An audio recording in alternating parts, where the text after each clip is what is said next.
अभी हम मौजूद हैं आलमगंज पठान टोली में और हमारे साथ आरजेडी के प्रदेश महासचिव मोहम्मद शहजाद से आए हैं रूबरू होने के लिए। जिस तरीके से कल उच्च न्यायालय का आदेश हुआ है लैंड फॉर जॉब और आईआरसीटीसी वाला, तो उसमें कोर्ट के जो केस है उस पे क्या कहना चाहेंगे मोहम्मद शहजाद?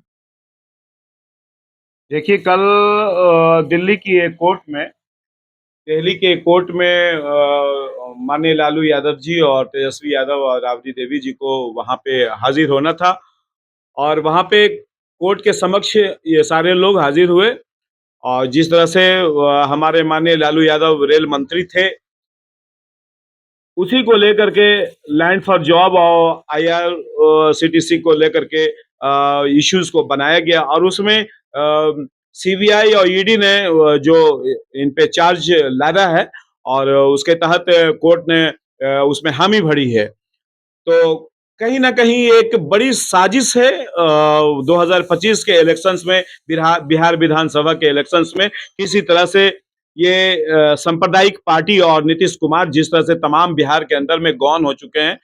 तो देखिए जिस तरह से अमित शाह और नरेंद्र मोदी जिस तरह से लालू यादव को टारगेट बना चुके थे, और अब आज के डेट में पूरे हिंदुस्तान में अगर कोई नेता टारगेट है तो वो तेजस्वी यादव है।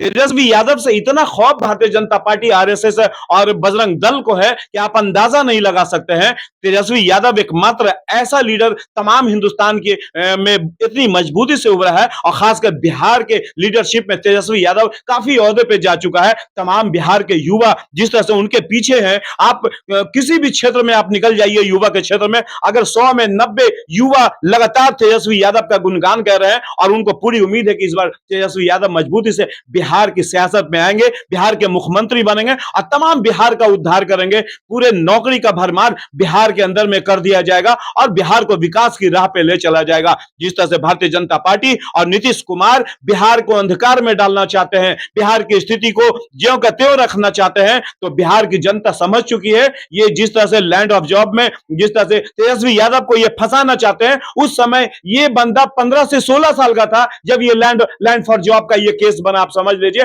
और 8 साल इनको सर्वे करने में लग गया इस केस को, आप समझ लीजिए, सीबीआई और ईडी को, ये बात आप समझ लीजिए। तो लगातार फंसाने की कोशिश की जा रही है, जिसको जनता मजबूती से देख रही है। और जनता इस बार मन बना चुकी है कि बिहार में इस बार महागठबंधन की सरकार होगी और तेजस्वी यादव मुख्यमंत्री बनेंगे। इसमें इस बार अगर तेजस्वी यादव जेल भी चले जाते हैं तो ये बात जान लीजिए, इस बार मजबूती से बिहार में महागठबंधन की सरकार बनने जा रही है और तेजस्वी यादव को सरताज बनाया जाएगा। ये बात समझ लीजिए। बिहार की स्थिति बहुत खराब हो चुकी है, बिहार की स्थिति बद से बदतर हो चुकी है। इसलिए तमाम युवा और तमाम जात और तमाम धर्म को तेजस्वी यादव चाहिए। बिहार का ये तेज तर्रार युवा पे तमाम बिहार को बहुत भरोसा है।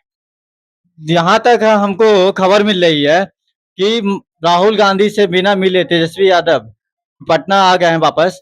तो क्या इससे अनुमान लगाया जा सकता है कि महागठबंधन में अभी कुछ नाखुशी चल रही है, या कंफर्म है कि महागठबंधन ही चुनाव और आरजेडी और कांग्रेस साथ लड़ेगी, या फिर नीतीश कुमार जी के साथ गठबंधन करेगी आरजेडी? क्या लगती है? आज धर्मेंद्र प्रधान भी पटना है और नीतीश कुमार से के आवास पे जाके मुलाकात करे, इस पे क्या कहना चाहेंगे?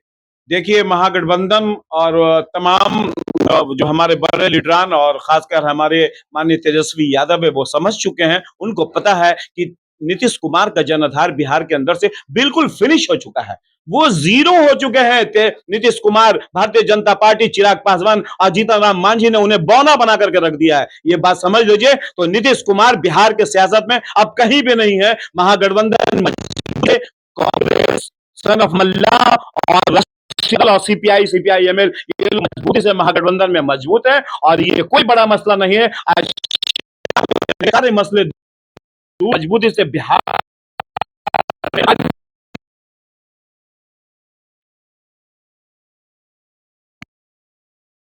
जो कि अभी सुगबुगाहट है कि महागठबंधन से आरजेडी अलग होने जा रही है और जेडीयू और आरजेडी गठबंधन करके चुनाव लड़ेगी, कांग्रेस बैकफुट पे आ रही है।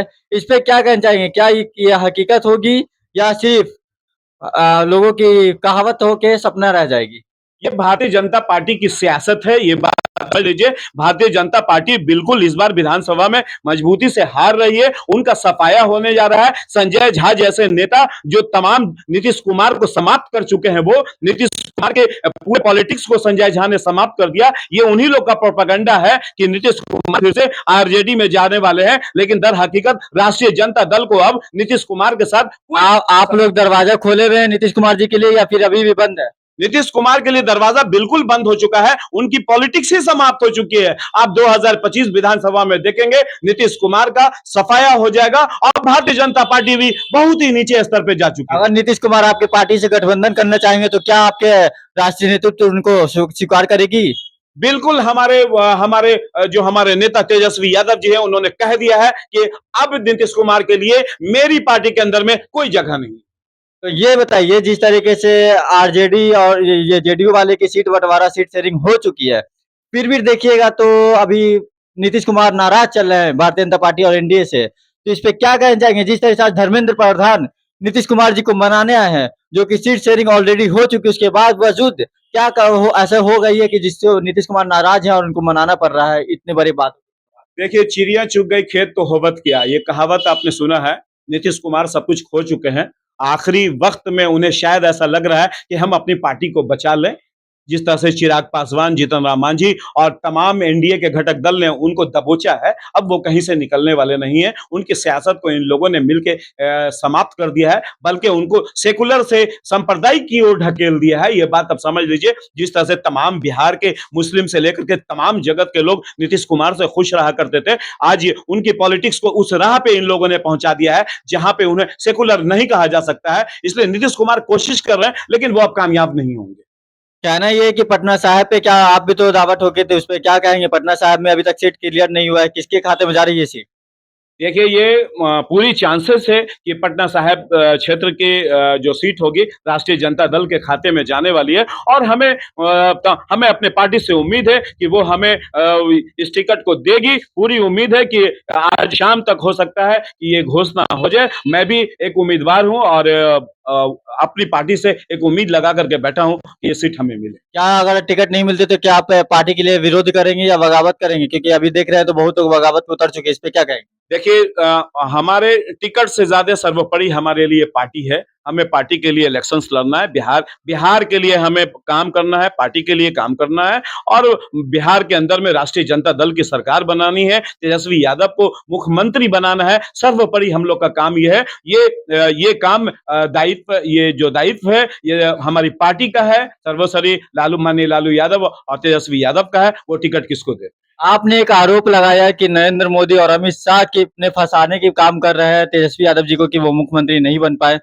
तो इस पे आप कोर्ट को आप नहीं मानते, आप डायरेक्ट एक पार्टिकुलर लोगों को जो पे आप टारगेट कर रहे हैं, इस पे क्या कहना चाहेंगे कि क्या जो कोर्ट की फैसला है वो केंद्र के दबाव में फैसला है या फिर तेजस्वी यादव से खौफ खा रही है भारतीय जनता पार्टी के लोग?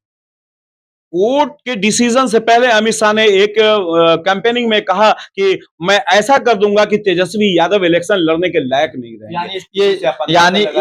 यानी ये चुनाव का मद्देनजर ये आपको एनडीए वाले लोग की दबाव की राजनीति है। ऑब्वियसली है, दबाव की राजनीति ही करते हैं। जिस तरह से लगातार इनका अपना कोई वर्चस्व नहीं है, हिंदू मुसलमान करके ये लोग इलेक्शंस लड़ते हैं, तमाम बिहार और हिंदुस्तान को बांटने की कोशिश करते हैं और तमाम हिंदुस्तान और मेरा बिहार जो है वो सेकुलर है, लेकिन इस कुछ पार्टियां हिंदुस्तान को सांप्रदायिक में ढकेलना चाहते हैं। लेकिन तेजस्वी यादव बिहार की जनता उन्हें मजबूती से देख रही है। तमाम महागठबंधन के घटक दल जो है इस बार इनका चलने नहीं देंगे।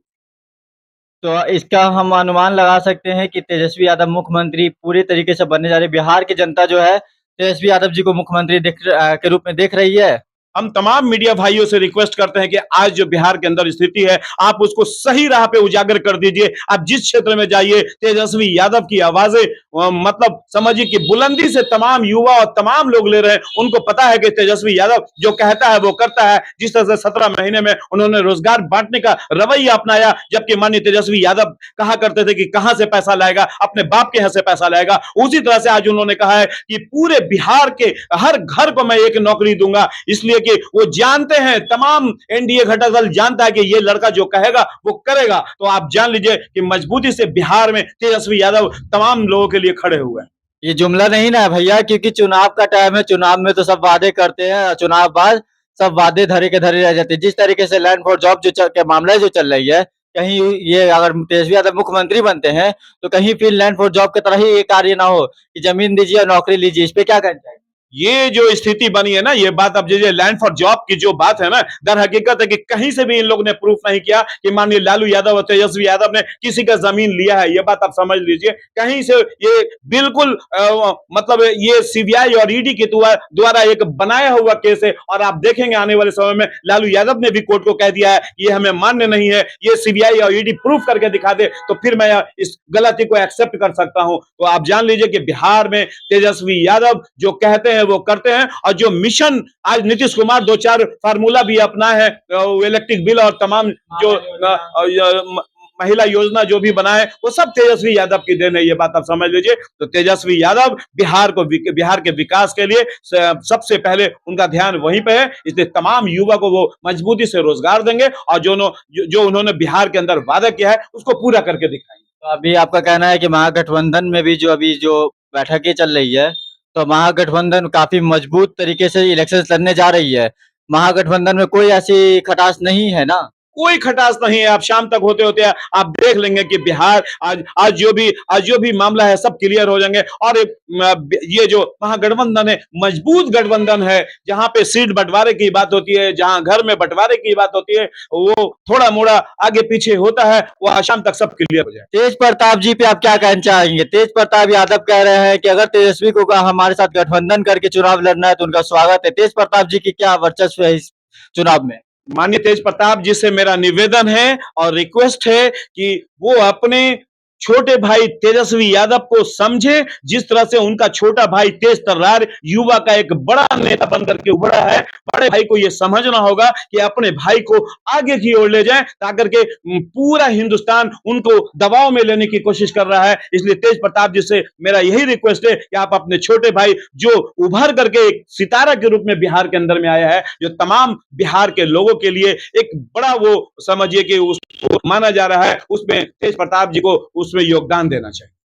चलिए, बहुत बहुत शुक्रिया, आपने अपनी बात बेबाकी से रखा एएफएन बिहार न्यूज के साथ। और मैं मोहम्मद फिरोज और हमारे साथ कैमरा पर्सन मोहम्मद नियाज उपस्थित थे यहाँ पे। बहुत बहुत शुक्रिया।